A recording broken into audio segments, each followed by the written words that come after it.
If you only had 24 hours to spend in Cincinnati, how should you spend that time? What's the perfect day trip, and how should you see the best sites, the sites that you must see in Cincinnati, Ohio? That's what we're going to talk about in this video.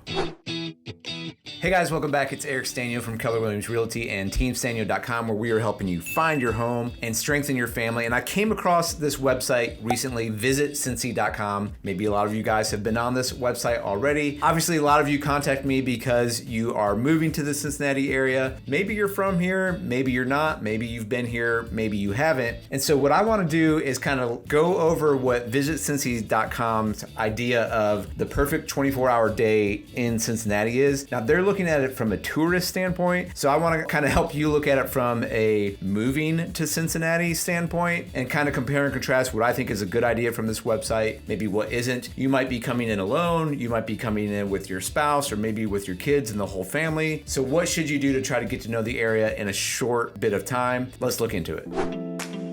All right, so jumping over to this website, they say the perfect day trip in Cincy. If you only have one day to spend in town, this is your day trip guide to tackle all of those must-see Cincinnati and Northern Kentucky spots. You've made it to the Cincinnati region, but you only have one day to experience everything that makes this area of the United States truly unique. We'll point out some of the highlights so that you can see and do a lot in a limited amount of time. Then you'll have to visit again when you have more time to explore. So the site is pretty cool. You know, if you bounce around and click on the link to their trip idea and culture guides, they've kind of made this list for different times of the year, like in the winter, in the fall, in the summer, in the spring. They've got romantic getaways, they've got festivals and events. We might do other videos on this just to see what they think is the best and maybe what we think is the best. They've got beer and bourbon bites, but we're looking at the 24 hours. So if you only have a short window, what should you do? Because you're not just coming here to sightsee, you're also probably going out to different neighborhoods and trying to get a feel, whether that's Mason or Loveland or Westchester or Anderson or Wyoming or Northside or Norwood, or on the Kentucky side, Covington, Newport, Union, Florence, Alexandria, Independence, wherever. You want to see those places too, because it's hard to get a feel for those things completely on a Google map, right? Or what you're reading online. You've kind of got to drive through it and get a feel for it yourself to be like, yeah, I can live here. I could see myself here. I could see my family here. We do our best on this channel to try to give you guys like a look and feel. And a lot of people thank you for saying so. Say, hey, your videos were really helpful for getting to know the area, but we're just like giving you a small percentage of what it's really like. So we're doing our best. So, okay,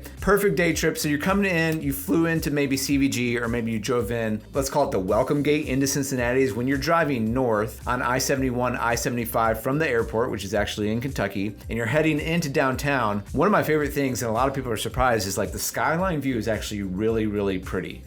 And so you kind of come around this hill and you're like, whoa, right in front of you can see the river, the bridges, Paul Brown Stadium, the Red Stadium, the skyline. You're like, oh, it's one of the prettier skylines I've seen in America, especially coming around that corner. It can be shocking to a lot of people. So the first thing that Visit Cincy actually suggests that you do is go check out Newport on the Levee, which is on the Kentucky side. And kind of the big idea is you can get a good view of the skyline from Newport. So they say, hey, start your day at Newport on the Levee, explore the Newport Aquarium, which is about 2 hours. But if you're really crunched for time, then stick to the shopping and dining options that the Levee has to offer, plus the awesome views of the river and Cincinnati skyline. So I would say this is a pretty cool place to start. I would agree with that. If you're only here for 24 hours, skip the aquarium. You can do that when you live here. The aquarium is great. We actually just recently had a client event there and had a ton of fun. We brought all the families down. But if you're only here for a short period of time, don't do the aquarium. Do that later. Do that in the winter. Right now, you want to focus on getting a feel for the city and getting out to those neighborhoods. But it is a great place to check out the skyline views. There are some pretty decent restaurants there, and it's getting better. There's a pub there. Tom and Cheese, a great grilled cheese sandwich place there. If you've never had it, get the grilled cheese donut from Tom and Cheese, or at least buy one and split it. That's kind of like a fun decadent treat. From there, Visit Cincy says go to Sawyer Point and Yeatman's Cove. This is where I'm going to push back a little bit. It says, when you're finished exploring the Levee, hop on a Cincy red bike or travel on foot across the pedestrian-only Purple People Bridge to Sawyer Point and Yeatman's Cove for amazing riverfront views at the Serpentine Wall and a spray ground for the kids. I'm going to just cross this one off the list. You've already had good riverfront views at Newport on the Levee. If you do want to go do that on the other side, then I'm going to say skip Yeatman's Cove, which is a cool space. It's kind of an older park that was here before Cincinnati downtown had the Over the Rhine revitalization and before Smale Riverfront Park was created. So I would say if you want to go to the other side, you can take one of the red bikes, that's fine, but go over to Smale Riverfront Park and the banks.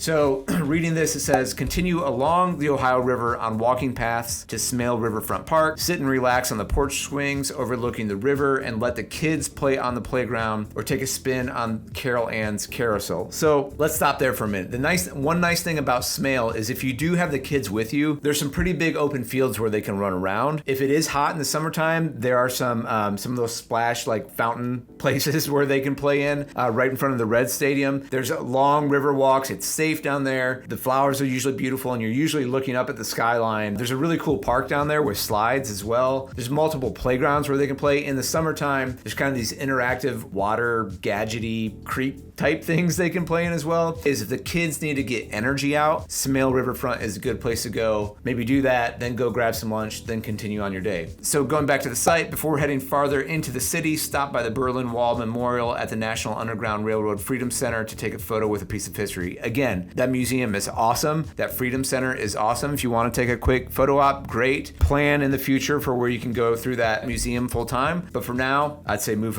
along. For an alternate route and a way to see a bit more of Northern Kentucky, pick up the South Bank Shuttle. It's only $1 per ride. So there's this called the South Bank Shuttle. It's a little bus. Costs $1. So if you don't want to ride a bike, hop on the shuttle for $1 per ride. Super cheap from a way to get from Cincinnati to Kentucky and back. At the banks, you can ride over to Kentucky. You can admire the murals, which maybe by now we posted our video of me down by the murals, so you can see what that is. We're getting a little bit, all this is like around the river, and so pick one or two of these things, to get your river view, because Cincinnati is obviously a lot more than just these river views. So let's continue on with their ideas here. I would probably I would do either the Levee and the Covington murals and maybe Smale, and that's it, or even just one of those, and you'll be fine. There's also easy access to and from each side on foot or by the red bike, so you can do that as well for a cheaper, if you want to get some more exercise. One thing that is cool around the murals there in Covington is you get to see the Roebling suspension bridge up front, and you've got a great view of that from Smale Riverfront Park as well. All right, next on their list for the 24-day tour is head up to Fountain Square, which is basically in the heart of the business district downtown. It says, after soaking up the riverfront views, walk or bike to the heart of the city, experience the excitement of Fountain Square, enjoy some Grater's ice cream. If you don't do it here at Fountain Square, you should get Grater's ice cream somewhere. Black raspberry chip ice cream. If you've never had it, you've got to have it. You can thank me later. Grater's black raspberry chip. But going up, you're going basically into the heart of the city, unless there's like an event or a festival, I would maybe pass on that. But you can do it, because from Smale Riverfront Park, which is what I would do, I would hop on the streetcar. The streetcar came into Cincinnati, it's probably been close to 10 years now. It used to cost like $1 or $2, but now it's completely free. And it just basically runs the loop from the banks, so down by the river, right by Smale Riverfront Park, and you can hop on it for free. It'll drop you off at Fountain Square, so if you want to get off for a minute and look around for 15 minutes, you can, and then the next one will come and you can take that. And then go up further in OTR, which is the next stop on the list. OTR is over the Rhine, so when you're finished taking in the sights, it's just a short ride on the streetcar or a red bike to the historic neighborhood of Over the Rhine. Walk through beautiful Washington Park and snap a photo in front of the historic music hall for a unique local backdrop. The kids can play in the playground or cool off in the interactive fountains. So this, I would say yes. I think it's a great loop to do both Smale and Washington Park. You can get on the streetcar, take your kids up there. The playground there is nice for kids again, because it's all fenced in except for one or two access points out, so you can kind of let them go in there and take a breather. The other nice thing about Over the Rhine versus the banks, there are plenty of restaurants down at the banks, but there's some of the best dining, I would say, is up and Over the Rhine. So you can get something up there, eat lunch, have a picnic. Music Hall, in terms of the backdrop of Washington Park, which is on the west, so you kind of have Washington Park, you have Music Hall, then you have FC Cincinnati Stadium that just went in. Music Hall is my favorite building in Cincinnati. It is so beautiful. I love going down to that park. It's a good place to be, and it's a good feel for the city being interactive. I would say more so than Fountain Square. If you have some time to spend downtown, go to Washington Park instead of Fountain Square. Okay, last on the list here is Findlay Market. So I'll read this about Findlay Market. Make your way up Elm Street to Findlay Market, Ohio's oldest continuously operated public market. It's a pretty cool place. Take in all the sights, smells, and flavors that make the market one of a kind, and head back towards the park to experience all the unique shops and restaurants in Over the Rhine, plus an incredible nightlife scene. Wind down after a long day of sightseeing by sipping a local craft brew at Taft's Ale House or Rheingeist. So those are a couple good breweries. I like both of them. Taft's Ale House has a cool vibe. Rheingeist is more of kind of like a factory feel, but very cool. Rheingeist Truth, if you're an IPA fan, awesome. Rheingeist also, if you have kids with you, I would vote for Rheingeist over Taft's Ale House because there's more space. There's like a cornhole board set up, and I think ping pong tables as well. They can run around. It's a place where it's a big enough brewery where you can take your whole family. In fact, I do this in the winter sometimes where it's like, hey, we're just gonna go. People who are there just to drink, there's enough space for families, and a lot of people do take their kids there. So if you have your kids with you, Rheingeist is a great place to get a beer downtown. So it finishes off by saying, it turns out that you can see a lot that Cincinnati has to offer in just one day. To arrange a guided tour of the area, consider one of these tour companies. And that could be fun too. Maybe if you have extra time, it's gonna be a couple hours. A lot of those are gonna be on segways or something like that, where you can get a lot of the history of downtown and the architecture and get that feel for the city as well. So if you have time for that, that could be fun as well. But in this tour, you're getting a view of the skyline, you're getting maybe a little bit of a feel of Northern Kentucky, maybe a little bit of the parks downtown between the stadiums at the banks, then heading up to Washington Park. Again, that's a feel of just downtown. Cincinnati, Northern Kentucky obviously have a lot more to offer, but if you're trying to pack in, just a quick feel of what the city has to offer, I think this is a pretty good tour. And then make your way out, like I would say, and maybe you want to live more downtown, but make your way to the neighborhoods that you want to go to get a feel for those neighborhoods. How long does it take to get downtown from there? What are the schools like? What are the houses like? And that's where we're going to come in and help you out on your search in terms of finding your home in the area. All right, I just finished recording, but I'm like, did I say everything that you have to do in 24 hours? No, I did not.